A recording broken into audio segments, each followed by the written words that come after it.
Bonjour à tous et bienvenue dans le bureau d'Hugo. Aujourd'hui est un épisode un peu spécial car nous ne sommes pas dans le bureau d'Hugo, mais nous sommes dans le bureau de Philippe Pénat, ingénieur acousticien chez Ellipson et qui va pouvoir nous parler un peu de sa carrière, de comment il fabrique des enceintes. C'est parti.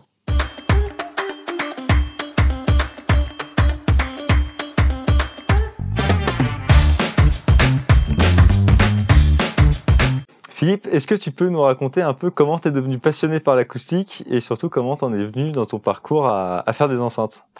Oui, alors je vais vous raconter. En fait, j'ai pas trop de choix puisque ma famille faisait déjà des enceintes acoustiques. Mon grand-père avait une société qui s'appelait Woodless à Marseille et il faisait travailler mon père, mes oncles, mes tantes. Et donc c'était dans les années 70. Donc en fait, quand j'étais tout petit, j'étais déjà baigné dans cette atmosphère-là. Alors, je dis pas que j'écoutais beaucoup de musique ou du Mozart à 8 ans, mais quand j'étais gamin, je me souviens avoir Spirou et Pif et la revue du son en table de chevet. Et le côté technique des haut-parleurs, comment ça peut faire du son, avoir des grosses basses, des aigus plein la tête, ça m'amusait. Et puis pour Noël, je me souviens toujours que mes parents, comme je suis fils unique, m'offraient des très beaux cadeaux. Et je prenais à la fin, bon, je jouais avec tous mes cadeaux, mais mes canaux. Et j'avais à la fin un carton et je prenais des bouchons de bouteilles pour faire une radio. Enfin, voilà, quoi. Donc je pense que c'est comme ça que ça démarrait. Ok, et donc après tu as voulu continuer là-dedans Alors j'ai continué là-dedans, oui. Donc j'ai fait des études de physique à Marseille, parce que je suis né à Marseille et en Angleterre, Erasmus. Et je suis parti au Mans, puisqu'au Mans il y a un DEA qui maintenant est un Master 2, qui était le DEA qui rayonnait dans le monde de l'électroacoustique. Et du coup, sorti de tes études, comment tu as commencé professionnellement? T'es allé où? Qu'est-ce que tu as fait? Alors, mes études, j'ai pas commencé par les enceintes, en fait. J'ai commencé par l'acoustique des salles. J'avais fait un stage au Danemark, où il y a un grand institut, parce que j'avais du mal à concevoir que je pouvais travailler dans les enceintes acoustiques. Parce que bon, je connaissais l'expérience de ma famille, qui s'est pas très bien passée à la fin. Mon père, il m'avait dit, tu feras jamais des enceintes, s'il te plaît. J'avais dit oui, papa. Bon, mais c'est mal tombé, hein. Excuse-moi. Donc j'avais commencé par l'acoustique des salles, parce que aussi l'acoustique des salles, c'est quelque chose que j'ai du mal à décorréler de la reproduction sonore d'un système ou d'une enceinte dans son environnement. Donc bien sûr, je rêvais de faire une salle de concert. Donc j'ai fait mon master 2 sur l'acoustique des salles, sur les champs réverbérés. Et quand je suis rentré en France, donc j'ai commencé à chercher du travail, j'ai commencé dans un bureau d'études architecturales. Donc acoustique des salles, acoustique environnementale.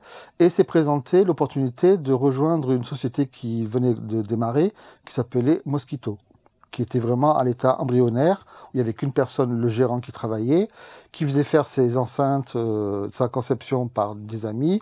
Et donc, j'ai commencé pendant 5 ans à faire moitié enceinte et moitié bureau d'études acoustique. D'accord, donc pas dans la même société. Non, pas dans la même société. Mosquito, après, a grandi, hein, puisqu'on était passé de 1 employé à 15. Donc, j'ai rejoint le groupe pendant 5 ans encore. Jusqu'en 2007. Et là, donc, j'ai fait pas mal d'enceintes. Il y avait les marques Mosquito, Audience, Studio Lab. On avait racheté la marque Siar, Audio Référence. D'accord, un beau catalogue pour le groupe. Ouais. Les deux marques existent encore. Des marques qu'a repris en fait AV Industrie. Par contre, je pourrais raconter ça parce que c'est amusant comme anecdote après, qu'a repris aujourd'hui la société pour qui je travaille, quoi. Alors, raconte-nous du coup l'anecdote par rapport... L'anecdote, donc ça va faire 7 ans dans 2 jours où j'ai rejoint AV Industrie, donc en tant qu'au départ comme responsable acousticien, puis maintenant c'est plus technique globale. Et comme tout travail, il y a une période d'essai, donc je ne savais pas si j'allais plaire, si j'allais avoir mon travail. Et j'avais donc amené une paire d'enceintes, une Studio Lab SLB 102, qui était l'enceinte phare à l'époque. J'appelais ça, alors maintenant ce serait plutôt l'enceinte Mélenchon, c'est-à-dire que l'enceinte pas chère, efficace et qui sonne bien. Elle avait raflé tous les prix. Et donc, je m'étais dit, en pire des cas, si je ne fais pas l'affaire, si ça ne marche pas, je ne vais pas déjà prendre une enceinte Ellipson, hein, je vais prendre mes enceintes à moi. Donc voilà, bon. Et puis je récupère ces enceintes-là, et j'étais donc au bureau d'études de Ellipson. Et puis il y a mon grand boss, Philippe Carré, et puis Hugo Lahutte, que vous connaissez bien, qui arrivent et ils disent, tu fais quoi là? Ben, j'écoute la musique, regarde, c'est une vieille enceinte. Je dis, ah, mais ça sonne bien, ça, toujours. Ben oui. Ben, ce serait bien de relancer ce produit-là qui a eu quand même une certaine lumière dans le passé. Donc, on a retravaillé ce projet-là et donc on travaille avec vous pour avoir refait la Studio Lab. Ouais. C'était dur de pas tout à fait la changer parce qu'au début, elle sonnait totalement différente. Donc, j'ai gardé le même esprit en améliorant quelque chose. Mais voilà, c'est le hasard qui a fait que, quelque part, j'avais pris ce modèle-là, ne sachant pas si j'allais perdurer au sein de la société, et on a relancé ce modèle-là. Et nous voilà. Et donc voilà. Et en plus, moi, je m'en souviens, parce que quand tu es arrivé et que tu as retravaillé la Studio Lab, à l'époque, on n'était pas dans ces locaux-là. Non, ouais. Et j'avais vu, effectivement, ton travail sur les filtres, tu nous l'avais montré, tu nous l'avais fait écouter pour nous demander ce qu'on en pensait. Et c'est vrai que c'est un modèle qui sonne très très bien pour finalement très peu cher. Et elle est à 249 €, je crois, à l'heure actuelle. Et elle existe en version amplifiée. Oui. Et elle est, enfin vraiment pour le coup, elle est incroyable. D'ailleurs, c'est un truc que je retrouve beaucoup dans les Projecta, c'est que peu importe le prix que ça vaut à la sortie, tu as vraiment une implication dans la conception hyper importante. Et j'ai pas l'impression que tu fais de différence dans tes bébés, que ce soit du haut de gamme ou du bas de gamme, enfin dans l'implication que tu as sur tes modèles. Oui, c'est un peu vrai. Alors là, c'est vrai que je dis pas que je passe autant de temps pour un produit entrée de gamme que pour un produit haut de gamme, mais quand je conçois des enceintes, je conçois jamais une enceinte. Je conçois toujours, même dans une gamme, enfin dans plusieurs gammes, je conçois toujours 2-3 enceintes différentes. Et j'essaie toujours que ce soit une enceinte, bon, la Horus 6B qu'on vient de lancer, ou la Legacy 3230, ou la Prestige Facette 8B qui a été quand même le produit phare qui est un peu lié à mon arrivée. On retrouve cette, enfin, peut-être prétentieuse, une certaine musicalité auquel je suis attaché, voilà. Et j'essaie de retrouver cette musicalité, cette expressivité, que ce soit sur des produits à entrée de gamme ou haut de gamme. Et ce travail-là, en fait, bon, bien sûr, il y a un choix des composants haut-parleurs, mais c'est beaucoup de mise au point de filtre, en fait. En parlant des filtres, justement, c'est quoi les étapes clés dans la création d'une enceinte? Comment tu conçois, toi, une enceinte de A à Z? Alors d'abord, il n'y a pas que moi, bien sûr, hein, on est toute une équipe. Il y a forcément au début la définition de ce qu'on va faire, donc c'est du design produit. Donc ça peut être une esthétique avec une dimension. Donc la première étape, bien sûr, c'est de trouver l'haut-parleur de grave ou de grave médium qui va s'accorder au volume qu'on a dessiné. Donc, quand on dessine l'esthétique d'une enceinte, on a forcément un volume qui est défini. Et aujourd'hui, on peut déterminer des critères sur la conception d'un haut-parleur qui va nous dire s'il va donner du beau grave dans ce volume-là, ou c'est pas suffisant. Voilà. Donc il y a cette corrélation entre la définition du haut-parleur de grave et la définition du volume, donc de l'esthétique de l'enceinte. Ensuite, une fois qu'on a fait ça, bien sûr, on va travailler sur une technologie. Ça peut être des membranes, ça peut être un tuteur à dôme, un tuteur en fait à ruban. Donc alors bien sûr, il y a les données techniques, mais les données techniques c'est nécessaire, mais c'est pas suffisant. On fait travailler nous, on ne conçoit pas nos haut-parleurs, mais on fait faire nos haut-parleurs. Par exemple, si je prends la gamme Prestige Facette, il y a nos haut-parleurs de 17 cm qui se retrouvent sur 8 modèles. Et en fait, à chaque fois, il y a 5 références différentes au niveau de la suspension, de la bobine mobile ou de l'aimant, qui fait que chaque haut-parleur est adapté à sa fonction et à la caisse.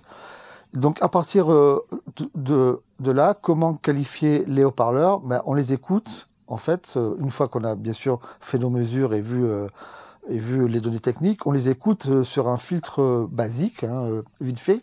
Ça va nous permettre, parce qu'on a de l'expérience, de qualifier quand même les possibilités de l'haut-parleur avec un filtre qui est mis au point. Une fois qu'on a donc défini nos haut-parleurs et on s'est arrêté sur un choix, bon, on va voir lequel va fonctionner sur une petite bibliothèque, une 3 voix, une grosse colonne avec beaucoup de haut-parleurs. Enfin bon, ça, on le décide. L'étape suivante, c'est le filtre. Un filtre, c'est un ensemble de composants résistance, capacité et inductance qui va, quand il va recevoir le signal de l'ampli, il va attribuer au haut-parleur de grave telle plage de fréquence, au haut-parleur de médium telle plage de fréquence, et aigu pareil, et qui va l'attribuer de façon, douce, moyenne, autoritaire. Donc il y a plusieurs combinaisons de filtres, et c'est ce qui donne un peu la signature, le son final de l'enceinte. Et en fait, c'est comme si on prend, par exemple, la cuisine. En fonction des ingrédients, il y a plusieurs façons de les cuisiner. Si j'ai des ingrédients locaux avec super four, un produit, un agneau de Sisteron, je le fais saisir et puis c'est bon. Si j'achète ma viande au supermarché, il faut la faire mijoter, voilà, pour qu'elle soit souple et douce. Et je mets des épices pour la relever un peu. Enfin, le fil, bon, c'est pas non plus la magie, mais ça permet quand même de tirer le potentiel des composants, enfin des haut-parleurs, dans une caisse donnée, pour arriver au résultat sonore que l'on veut. Ce qui est assez intéressant dans ce que tu dis, c'est que finalement, à une époque où il pourrait y avoir tout peut être fait sur ordinateur, à la limite, il suffirait d'un bouton et que il y a un modèle qui sorte. En fait, ce que tu nous expliques, c'est que vous faites tout encore. Enfin, il y a énormément de choses qui est faites à l'oreille. Tu testes tes filtres, tu les sélectionnes à l'oreille, tu les travailles. Et finalement, c'est l'oreille de l'acousticien qui va faire le boulot. En fait, l'informatique est juste une aide en plus, mais ça semble pas être ça qui va décider pour toi, en fait. Ben, pour moi, bon, parce que d'abord, je dois sauver mon job. Non, parce qu'effectivement, il existe des outils aujourd'hui. À la limite, un très bon technicien supérieur, il prend une enceinte, il fait des mesures dites polaires, c'est-à-dire il mesure tous les haut-parleurs dans l'axe et avec des inclinations de 10 degrés, horizontales et verticales. Il rentre ça dans un ordinateur qui va bien. Il y a des logiciels même gratuits qui, à partir de là, on rentre ces données-là, des mesures des haut-parleurs, ça nous calcule le filtre idéal. À la fin, on a une ligne droite en face, etc. Bon, donc ça, c'est bien. Après, par expérience, on sait très bien ce qu'il faut faire et ce qu'il ne faut pas faire. Mais si c'était suffisant pour qualifier une enceinte, à la limite, toutes les enceintes se ressembleraient.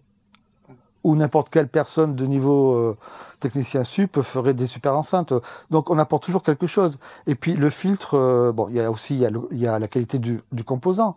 Au début, moi je suis quand même souvent surpris. Enfin, après, c'est des produits qui sonnent bien, mais quand on regarde le filtre, on se dit on pourrait aller plus loin sur la qualité des composants. Le filtre, c'est quelque chose qui est caché dans une enceinte. Et donc ça ne se voit pas. Donc on met plutôt l'énergie et l'argent sur la cosmétique des haut-parleurs et puis sur la caisse. Et souvent, des fois, le filtre, même sur des enceintes évoluées qui sonnent quand même très très bien, c'est un peu le parent du pauvre. Parce que le résultat sonore final est quand même très satisfaisant. Mais à mon avis, on peut encore aller plus loin. Maintenant, c'est du temps et peut-être un peu plus d'argent, quoi. Bah d'ailleurs, c'est un peu ce que tu avais fait avec les 80e anniversaires chez Ellipson ou Oui. Même chez Eltax avec la Monitor 3. La Monitor 3. Tu avais fait une version justement... spéciale 20 ans sans vidéo, non, c'est ça? Ouais, la spéciale 20 ans sans vidéo où tu avais justement retravaillé les filtres et le câblage. Et le câblage. Et donc tu nous avais expliqué que tu avais effectivement pas mal fait évoluer cette partie-là pour en sortir encore quelque chose de mieux. Même quand on a lancé, quand je suis arrivé en 2016, on a lancé les Prestige Facettes. Déjà, en série, j'ai évité de mettre certains composants qui sont très standards parce que ça apportait un plus. Alors, en termes de coût, ça a une répercussion, mais à mon avis, la répercussion du coût est minime par rapport à ce que ça apporte en qualité. Ouais. Donc oui, c'est un peu un travail de fourmi. Après, bon, il y a des gens qui font ça mieux que moi, qui tout le week-end, dans leur garage, ils essaient tous les composants, toutes les marques de capacité. Je n'ai pas le temps, mais c'est important de prendre soin quand même à ces détails-là qui font la petite différence, quoi. Ouais. Et du coup, même je dirais qu'au-delà du côté technique, il y a un côté un peu artistique quand tu conçois une enceinte, parce que tu Alors, il y a en fait un parti pris, c'est vrai, qui peut les stempler. On n'a pas la prétention de... Moi, d'abord, il y a beaucoup de gens qui disent, oui, j'ai créé ma marque d'enceinte parce que j'ai pas trouvé la marque d'enceinte qui me plaisait. Bon, moi, il y a des marques d'enceinte concurrentes qui me font rêver. Donc, je veux dire, voilà, enfin, vous avez compris, j'ai 56 ans. Quand j'avais 8 ans, je lisais la revue du son, je connais un peu tous les produits.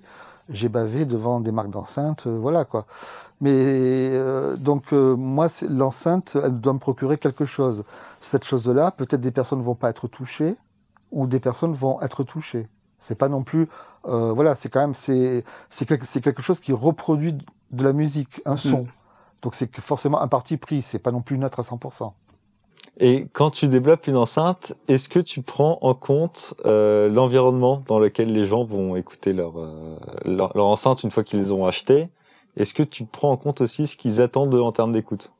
Alors, au début, non, égoïstement, non, parce que comme je vous ai expliqué, c'est un parti pris de faire l'enceinte en fonction de ce que je recherche moi. Ensuite, il est évident qu'il faut faire plaisir. Donc, j'ai effectivement, une fois que j'ai 2-3 réglages, parce que c'est jamais définitif, déjà que j'ai du mal à finir en fait une enceinte vraiment, j'ai toujours 2-3 propositions de filtres qui me donnent des petites différenciations de sonorité. Et j'ai un panel de 4-5 personnes de référence qui partagent un peu mes affinités ou d'autres, qui ont les mêmes goûts musicaux que moi ou d'autres, et qui valide effectivement le choix. Et une fois que c'est validé, on écoute ça aussi sur différentes amplifications, entrée de gamme, milieu de gamme, haut de gamme, avec différentes technologies, pour que l'enceinte ne soit pas restreint à un type d'appareil pour que ça sonne bien, quoi. Ok. Et pour ce qui concerne les environnements, comment tu prends en compte ce facteur? En fait, l'environnement, c'est super compliqué, parce que alors, là, vous êtes dans ma grande salle, et elle a été étudiée avec par des études d'un acousticien anglais. Elle est faite en sorte pour que justement la pièce intervienne le peu. Donc, on peut très bien intervenir au niveau, par exemple, on va mettre un évent en façade, ce qu'on a mis sur les Horus, parce que les gens ils mettent souvent les enceintes contre le mur, mais on peut jamais prendre en compte un environnement dans la mesure où l'acoustique du lieu d'écoute contribue à plus de 60%. Et donc chaque acoustique est différente. On sait les méthodes qu'il faut faire et qu'il faut pas faire. On sait très bien que on va. Après, quand je conçois une XLS 15 avec un gros 30 cm qui a beaucoup d'énergie, il est évident qu'il est déconseillé de la mettre dans un coin, alors que concrètement, les personnes souvent elles vont l'écouter et la mettre dans un coin. Donc, je pense pas qu'on puisse prendre vraiment. On peut s'affranchir de la contribution d'une pièce. Par exemple, sur notre nouvelle gamme Heritage, on a un réglage fin de médium et de l'aigu, et de l'aigu un peu plus prononcé pour la petite bibliothèque qu'on est en train de sortir, qu'on a présentée à Munich. Parce qu'en gros, si la personne elle a une ambiance très feutrée, elle va mettre plus de dB. Si elle est dans un environnement très réverbérant, que l'enceinte contre une baie vitrée, elle va mettre moins de dB. Mais on peut pas concevoir une enceinte parce qu'il n'y a pas d'environnement type, en fait. Ouais, donc en fait, vous pensez plus à l'usage que vont en avoir les gens qu'à l'acoustique dans laquelle ils vont les mettre. En fait, c'est plus l'utilisation qui va orienter la conception. Ouais, c'est ça. Ouais. Et alors, les goûts musicaux, comment c'est pris en compte? Ah, les goûts musicaux. Est-ce que quand tu développes une enceinte, il y a un style de musique vers lequel elle est orientée ou... Alors, j'ai mes morceaux de référence quand je mets au point. Après, j'écoute de tout, sauf de la zouk. Voilà. Mais ça peut aller de. Ah, mais ça donne un style. Mais ça peut aller. Alors moi j'étais bercé quand j'étais gamin, Bowie, Kate Bush. Après j'étais Pat Metheny, jazz. Après j'ai mes études en Angleterre, j'étais indie music. Après je suis plutôt passé dans du Sonic Youth. Voilà. Et puis là en ce moment je suis pas mal classique, je dois dire, parce que je suis de Marseille, je suis arrivé à Paris, je suis pas malheureux, je vous rassure. Et j'ai une offre culturelle qui est très, très, très sympa. Et là, j'ai acheté 8 billets pour la saison 2024 à la Philharmonie. Et je me limite. Donc, voilà. Donc, ça varie. J'ai des amis, un ami avec qui j'ai fait toutes mes études, qui est très, très rock et qui m'envoie toujours des petites pépites. Voilà, j'ai mes amis qui sont, je sais pas, ils sont très Radiohead, donc forcément, tout l'environnement musical qu'il y a autour. Ouais, donc t'aimes vraiment toute la musique, oui. façon plurielle. Après, quand je mets au point, pour aller vite, je me restreins à quelques morceaux que je connais très très bien. Et après, je me fais plaisir, je me retrouve à passer du temps. Je mets au point et puis j'écoute un truc. Alors, ça paraît sympa, mais franchement, des fois, passer 40 fois le même morceau pour voir si l'attaque elle est bonne, c'est fatigant. Enfin, voilà, ça va faire rire, mais c'est vrai. Et des fois, je me dis, là, j'aime bien, et puis je me trouve à écouter, et ça passe, et ça va. Tiens, si j'écoutais ça, si j'écoutais ça. Et là, c'est à ce moment-là que je me dis, ça on va. Approche du but, ouais. On approche, ouais. Et là, tu parlais des morceaux que toi tu utilises. Est-ce que tu peux nous en donner 2-3 et nous dire pourquoi tu les utilises ? Alors, sur un système un peu évolué, mon morceau de référence, ce qui est mon compositeur de référence, c'est Mahler. Et j'utilise l'intro de la symphonie numéro 5. C'est un enregistrement qui a été fait au Concertgebouw, Amsterdam, par Chailly, qui est une des meilleures salles au monde. en Europe et au monde. Bon, c'est quelque chose qui est une palette sonore hallucinante, et ça peut être vite de la bouillie sonore. Hein. Par contre, quand c'est bien reproduit sur un gros système comme ça, c'est quand même c'est très plaisant. Quand je mets au point mon accord pour le bass réflexe, il y a la théorie, il y a les deux bosses, et après on écoute. J'ai un morceau d'un contrebassiste qui s'appelle Ricardo Dalfra, qui a fait A Sip of Your Touch, pardon. Et c'est un morceau, voilà, à chaque fois, j'accorde mon évent avec une plage précise. Voilà. Ensuite, pour le médium, parce que souvent, en fait, quand on fait des enceintes, la fréquence de coupure, c'est pile dans la partie haute du médium, donc c'est important. J'écoute David Sylvian, The Secret of the Beehives. C'est un disque de 83 qui est magnifique, et il y a deux morceaux, c'est les deux premiers morceaux, September et Boy with a Gun. Et voilà. Et quand j'ai la voix, quand je suis émerveillé, c'est bon, c'est bien coupé là. Voilà. Et récemment, parce que ça c'est des vieux classiques, et par rapport à un ami là, qui me trouve des pépites, il y a une colombienne, c'est Lucrezia, Lucrezia Dalt, je crois, et c'est El Galazzo. C'est un truc, c'est hallucinant, quoi. Alors, pour tester la spatialisation, effectivement, tu m'as fait essayer. La précision, la spatialisation, l'attaque, c'est waouh. Il y a une prise de son qui est super proche. Alors, dès qu'il y a des sifflants, parce que moi, je supporte pas la surdéfinition et les sifflantes dans l'aigu. C'est spectaculaire, mais c'est fatigant. Et là, justement, ça me permet de bien doser mon tuteur, quoi. Et c'est waouh. Voilà. Donc, c'est mes 4 coups de cœur pour l'instant. D'accord. Et si, mettons la question un peu bateau, si tu te retrouvais sur une île déserte et que tu devais emmener, 2 albums, c'est quoi les 2 albums vraiment qui te font voyager à chaque fois que tu les mets? C'est amusant parce que... Et les 2 enceintes que tu prendrais avec? Alors, l'album, je prendrais le premier album de Kate Bush. Je crois que c'est The King Inside. Je crois que c'est ça, ouais. Peut-être. Ouais, parce que je suis fan, et dès que j'écoutais ça avec sa petite voix, ça m'a... Voilà. Et Mahler, Symphonie 5 ou 2 de Mahler, je ne sais pas, ça c'est dur. D'accord, c'est vraiment hyper différent, parce que autant Mahler, c'est très très grand, c'est très ambitieux, autant Kate Bush, c'est aussi beaucoup de petites voix, beaucoup de petits éléments. C'est mon côté un peu paradoxal. Donc. Ouais, c'est vraiment deux choix différents. Non, mais voilà, c'est les 2 trucs. En fait, on s'était amusé avec des amis, on s'était donné 5 choix, tu vois. Donc, on s'était dit le meilleur album des années 70, 80, 90, et on avait 5 choix. Et là t'es quand même dur, quoi. 2 choix, c'est horrible. C'est horrible. Allez, un 3e alors. Le 3e, Ziggy Stardust. Allez, tu nous en veux un 4e? Allez, et là, avec The Caddy Session de Kruder et Dorfmeister. Ah, je connais pas du tout. C'est des DJ autrichiens, notamment avec une reprise de Dépêche Mode. Voilà. Encore différent. Ouais. C'est l'intérêt de travailler un peu dans mon métier, c'est qu'on est amené à faire des choses différentes. On fait des enceintes, je fais pas des enceintes électroniques, mais dans des gammes différentes, et on écoute des choses différentes, quoi. Donc, Et donc, il nous manquait les 2 enceintes que tu prendras avec toi, tes 2 chouchous. Alors j'avais quand même fait une enceinte très haut de gamme quand j'étais chez Mosquito, qui s'appelait la Mosquito Neo, qui est pour moi une enceinte un peu intemporelle, et la 3230. Parce que même si la Mosquito était placée en prix plus haut, aujourd'hui j'ai du mal à imaginer que l'une soit meilleure que l'autre, quoi. Ouais. Voilà, c'est 2 produits vraiment qui me procurent. C'est les 2 produits où je peux écouter sans frustration la 5e de Mahler. Bien amplifiée, bien sûr. Voilà. C'est déjà la fin de cet épisode hors série du Bureau d'Hugo chez Lipson. On espère que ça vous a plu et que vous aurez appris plein de choses sur le métier d'acousticien. On se retrouve bientôt dans un nouvel épisode du Bureau d'Hugo. En attendant, bel été. Et puis, n'oubliez pas d'écouter du Kate Bush et du Mahler. À bientôt! À bientôt! Bientôt!